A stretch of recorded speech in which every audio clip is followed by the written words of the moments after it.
Pendant l'histoire de Covid-19, je ne sais pas si vous vous en souvenez, nous étions tous en attente d'une solution venant de l'étranger. Ouais, on était là parce qu'on ne savait pas quoi faire. On était surpris parce qu'il arrivait. On était comme des enfants. On attend que la solution vienne d'ailleurs, n'est-ce pas? Vous vous en souvenez? Voilà, on attendait que les médicaments, en tout cas de protection, vous savez comment ça s'appelle, ça commence par V, viennent d'ailleurs pour nous protéger. Jusqu'à ce que quelqu'un plante cet élément de doute dans nos têtes, disant pourquoi on veut nous va, n'est-ce pas? On a refusé de prendre le vin. Beaucoup ont dit on ne prendra pas le vin finalement. Ça a été pas très génial. Pourquoi on en est arrivé là? Pourquoi un continent d'hommes forts, intelligents, braves? Pourquoi un continent aussi riche? Des gens attendraient à ce que la solution vienne d'ailleurs dans un problème aussi perplexe. Pourquoi? Évidemment, parce que nous n'investissons pas assez dans nos enfants. Ceux qui sont intelligents, ceux qui sont braves, ceux qui ont des idées, ceux qui sont capables ne reçoivent pas assez d'investissement venant de nos pays, de nous-mêmes. On préfère dépenser de l'argent dans des trucs sans importance. On préfère jeter l'argent dans des,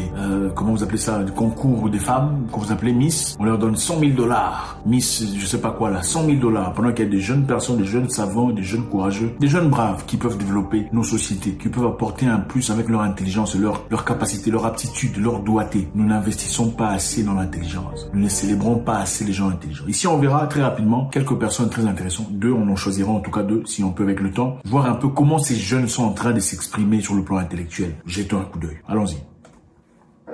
En République démocratique du Congo, se trouve un homme qui a fabriqué une machine à tapis roulant qui change la vie de ses voisins. Regardez ce jeune garçon, un jeune Congolais. Oui, les Congolais ne sont pas seulement danseurs. Bon, voilà, beaucoup pensent que les Congolais RDC sont reconnus pour la danse, pour comment vous appelez ça, l'éclaircissement de la peau, pour la sape. Non, pas du tout. C'est un jeune Congolais, un jeune de Goma, République démocratique du Congo, à l'est du pays, courageux, brave, qui a développé un truc très intéressant. Regardez. Kwa majina ni Kabengele Désiré. Désiré Kabengele a grandi avec une passion pour le sport et il faut reconnaître que les jeunes de l'Est du Congo sont très forts. Physique, mais le village de Kaloba à Massissi où il est né n'a pas d'électricité. Il n'y avait donc pas de gymnase moderne dont l'équipement nécessite l'utilisation d'électricité. Même lorsqu'il a eu l'occasion d'aller à l'école dans la ville de Goma, il a été surpris de découvrir que les gymnases de la ville étaient peu nombreux et chers. C'est à ce moment-là que Désiré a eu l'idée de créer un tapis roulant mécanique qui n'a pas besoin d'électricité. Désiré nilimuyua kwanza sana kujua realisation alifanya hapa année passée. Atufanyizia kitu moja yenyewe ilikuwa innovation kabisa kwa masomo. Ndio ilikuwa mara kwanza tunaiona alifanya tapis roulant yenyewe ilikuwa inatumika bila courant.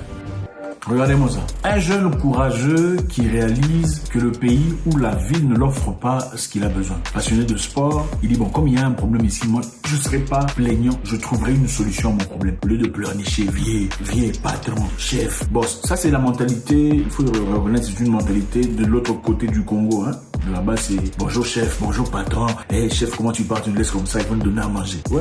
Des gens en cravate, des mendiants, cravate, mais il faut dire la vérité. Ce n'est pas la mentalité de cette partie de l'Est du Congo. Il faut dire la vérité, il faut arrêter de faire la vérité. C'est ça la vérité. Les gens de l'Est du Congo n'ont pas trop cette mentalité. Les gens de l'autre côté, malheureusement, c'est chef, patron. Ah, tu viens de tout ça. Comment tu le laisses comme ça? Voilà. Le jeune petit ici a trouvé des solutions à son problème. Il voulait faire le sport. Il n'a pas attendu le gouvernement. Oh, que le gouvernement nous regarde ce problème. Oh, que le gouvernement tout dise. Non, il a fait son histoire lui-même. Suivant.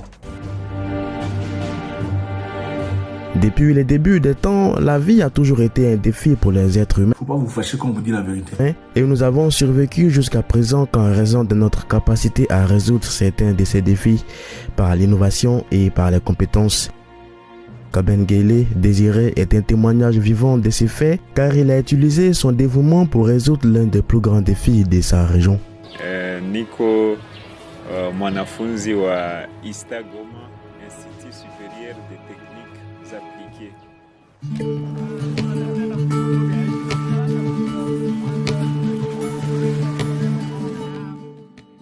L'homme de 26 ans est étudiant en mécanique électronique dans l'est de la RDC et s'est toujours intéressé aux fils électriques et au sport de fitness depuis son plus jeune âge. Mais vivant dans l'un des pays les plus pauvres au monde, Désiré n'a jamais eu l'occasion d'exploiter sa passion. Regardez un petit comme ça, un petit aussi doué, un petit aussi outillé. En fait, les humains ne sont pas égaux. Okay? Il y a de ces gens qui naissent avec des aptitudes extraordinaires. Malheureusement, c'est comme des noix, c'est comme seed. C'est encore quoi en français, j'ai oublié. Ce sont ces histoires qu'on met sous terre. Ce sont des semences extraordinaires qu'il faut arroser. Et comment on arrose une personne comme ça? Évidemment, il faut un mentor. À part un mentor, il faut un financement. Et pour ce financement, évidemment, il faut des gens assez intelligents qui comprennent que la vie, ce n'est pas la mendicité. Parce que malheureusement, on vit dans des sociétés où les gens sont des mendiants de carrière. Oui, un gouverneur peut être mendiant. Oui, évidemment, un chef peut être mendiant. Des gens qui ne font que vivre de leur chef. C'est-à-dire, ils sont prêts à bafouer leurs propres valeurs pour saluer l'honneur et la présence d'un chef. Donc, l'objectif, c'est de quoi? C'est de nourrir sa propre position. C'est de manger. C'est des gens comme ça qu'il faut sponsoriser. C'est des gens comme ça qu'il faut élever. Les Miss, je sais pas comment vous appelez ça, Miss téléphone, Miss peu importe tout ça, à qui on remet $100,000. Une femme qui vient marcher là, gauche, droite, elle parle un peu de français, vous lui donnez $100,000. C'est pour faire quoi? Qu'est-ce que vous encouragez? En fait, dis-moi, avec tout le respect pour tous ces jeunes Miss, qu'est-ce que vous encouragez quand vous ne financez que des jeunes filles des $100,000 pour avoir été belles et parler français à la télévision? Pendant qu'il y a des jeunes personnes qui sont très intelligentes, des jeunes personnes capables, aptes, des jeunes savants, des jeunes génies à qui on peut donner de l'argent pour évoluer, progresser. Pas seulement évoluer, progresser, mais aussi évoluer notre société. Ces personnes qui avant aux États-Unis, ils sont des gens qui reçoivent de l'argent. Mark Zuckerberg qui a créé Facebook, il a reçu de l'argent venant des business angels. C'est eux qui l'ont créé. Aujourd'hui, il représente, il a presque tout le monde dans sa plateforme. C'est bien triste de voir ça. Moi, quand j'étais un coup d'œil sur cet autre garçon, ce n'est pas une histoire exclusive aux Congolais. C'est une histoire africaine en général. Les Africains n'aiment pas investir dans l'intelligence. On aime investir dans la bêtise. On aime investir dans les fesses. Oui, ça, on aime faire ça. Les fêtes, l'abrutissement, là, on aime. Théâtre, respect à tous ceux qui font du théâtre. Mais on ne peut pas vivre du théâtre. On ne construit pas une nation à travers les théâtres. La moquerie, tout ça. Ça ne construit, la musique ne construit pas la nation. La musique ne construit pas une nation. Absolument pas. Il faut construire d'abord l'intelligence. La musique, c'est la distraction. On se distrait quand on a beaucoup travaillé. On ne vit pas de distraction. Respect aux musiciens, mais on ne vit pas de distraction. Même pour que vous mettiez vos musiques dans les plateformes que vous avez aujourd'hui, il a fallu de l'intelligence. Génie. Il a fallu que des gens éditent ces plateformes que vous mettez aujourd'hui, Apple, je sais pas quoi, Music Play, tout ces, il a fallu qu'il y ait de l'intelligence. Donc, quelqu'un a investi pour créer les plateformes à travers lesquelles aujourd'hui vous êtes connu. Vous me voyez sur Internet, on vous voit sur Internet, c'est à travers l'intelligentsia d'une personne qui a investi quelque part. On ne vit pas de musique. On ne peut pas investir seulement dans la comédie, la bêtise, la musique, le foot. Il faut investir dans l'intelligence. On va continuer à voir ce jeune homme. Moi, c'est Edouard Akakolado. Je suis togolais. Je suis ingénieur électromécanique. J'ai créé le Foyeco. C'est un foyer amélioré, économique et écologique qui utilise les résidus. Regardez ce jeune Togolais qui crée un truc intéressant. Avec son Foyeco, regardez suivant. De charbon recyclé comme combustible. Non, le petit recycle le charbon, ce n'est pas...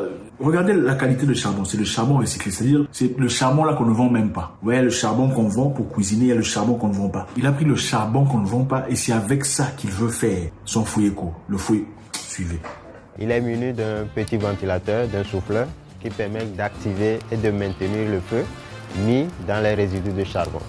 Avec, on n'a plus besoin d'activer à la main et on n'a plus besoin d'acheter du charbon parce qu'on recycle les résidus de charbon et on prépare très rapidement parce que ça nous réduit le temps de cuisson en deux.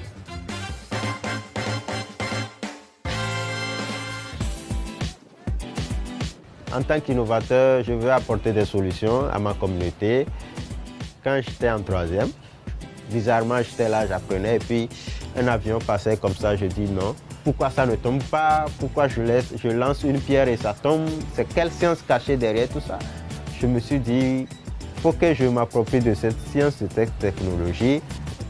C'était un peu le premier déclic qui m'a poussé vers les recherches, l'innovation et puis c'est devenu une passion aussi. Ouais, ce jeune, il ne cherche pas comment prendre l'avion ou prendre le bateau, traverser la Méditerranée et aller en France. Non, il cherche pas ça. Il n'a pas cherché ça. Il n'a pas cherché un moyen de partir aux États-Unis. Il est resté sur place. Il a créé son Foyeco avec les charbons. Évidemment, avec le Foyeco ici, c'est clair, on dépense beaucoup moins d'argent, moins de 1 euro le mois pour utiliser son histoire ici et créer de l'énergie et cuisiner, moins d'1 euro. Évidemment, bon, avec son cas ici, c'est clair, les entreprises d'énergie ne vont pas l'aimer, ne vont pas beaucoup le soutenir. Parce que voilà, il faut du gaz, il faut on préfère que vous achetiez le gaz pour cuisiner, ça leur fait de l'argent. On préfère utiliser le courant, ça leur fait de l'argent. Au lieu de créer une histoire où, voilà.